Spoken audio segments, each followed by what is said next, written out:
people, it's Bertha again. So today we are still walking you through the diaries of international students. I am here to interview one guy. His name is... I'm Nango from Mali. You're from Mali? Yes. Oh, I always thought you're from Somali. No, I'm from Mali. Oh, okay. People mistaken Somali with Mali, but I'm from Mali. Mali? Oh, sure. Okay. So Nango, tell me a little bit about you before you came to Brandeis University. Sure. As I told you, like I'm from Mali. I did my bachelor's degree in economics in Turkey. Spent 5 years here, 1 year doing English preparation language from 2012 to 2017. So after graduating from Turkey, I came back to Mali and I was, trying to find some jobs and applying to schools in Europe.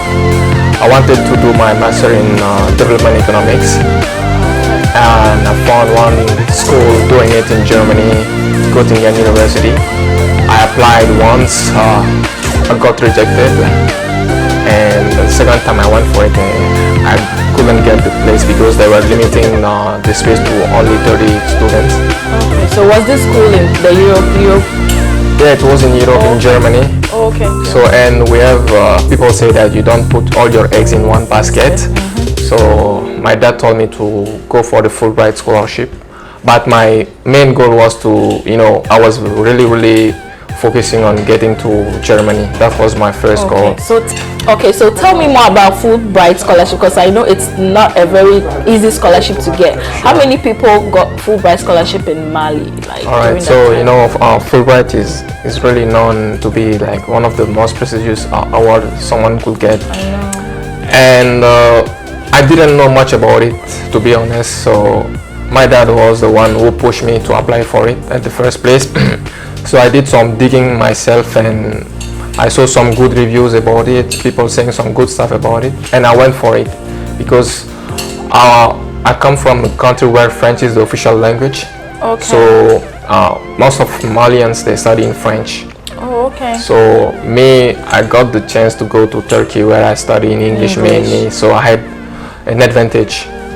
I did the TOEFL, I applied for it and I went through the process like doing the TOEFL and sent my application. So I got the call from the embassy to come for an interview. We did an interview, and 2 weeks later I got the confirmation that I got selected for the process.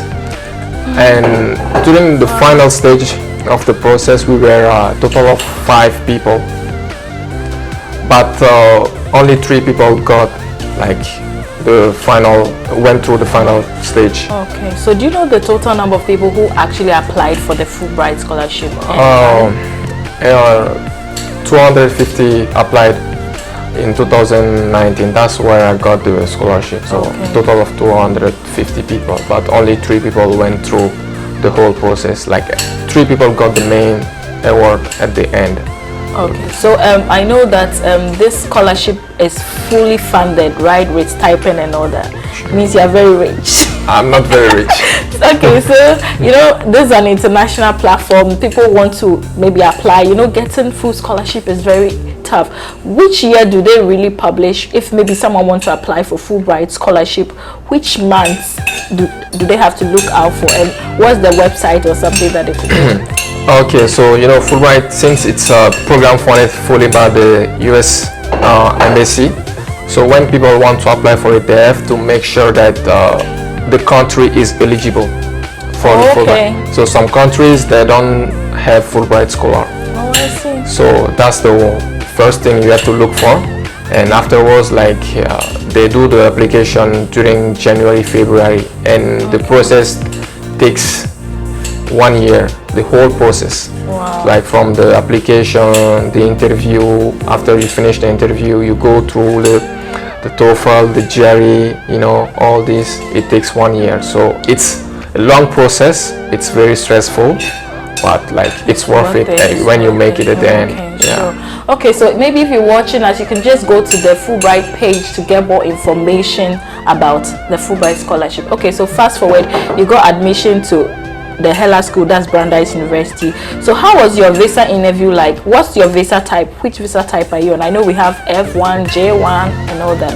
Which visa type are you on? So for the visa type, Fulbright falls into a category called exchange student. Okay. So when you are doing an exchange student program, mainly you got a J visa. I got a J1 visa type. Okay. So that's the main type you get. Because with us as F1 students, there was a lot of, we joined the interview, we went through the process, the queue, the questions.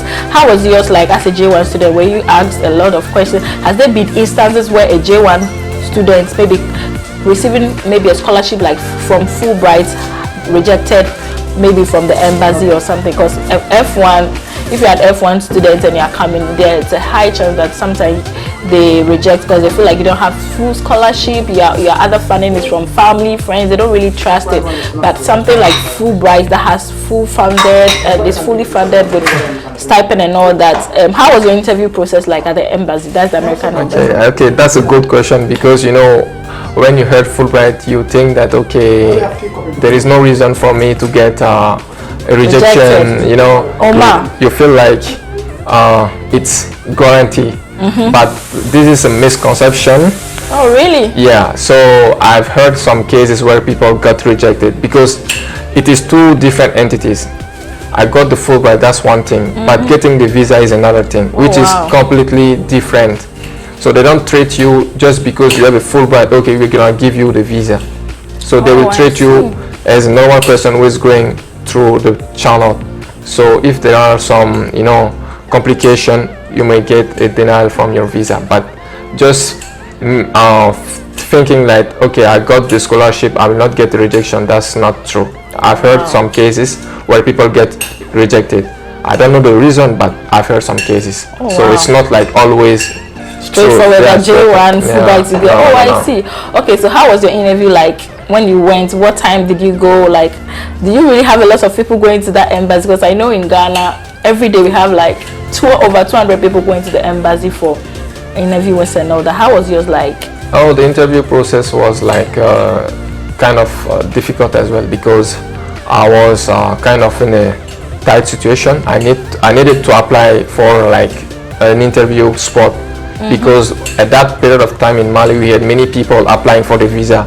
Okay. So in order for me to get the spot, I had to, you know, apply way in advance, even though I was like, you know, not sure that I will get the Fulbright awardee. So I had to apply way in advance so that I could go through. And when I went the day, I saw many people. You know, you see people coming for like different reasons, visiting a family, going for businesses, like many reasons. You see all kind of people. And for the question, like they ask me what I'm going to do, like I got the Fulbright, I'm going to study which university, you know, the normal questions.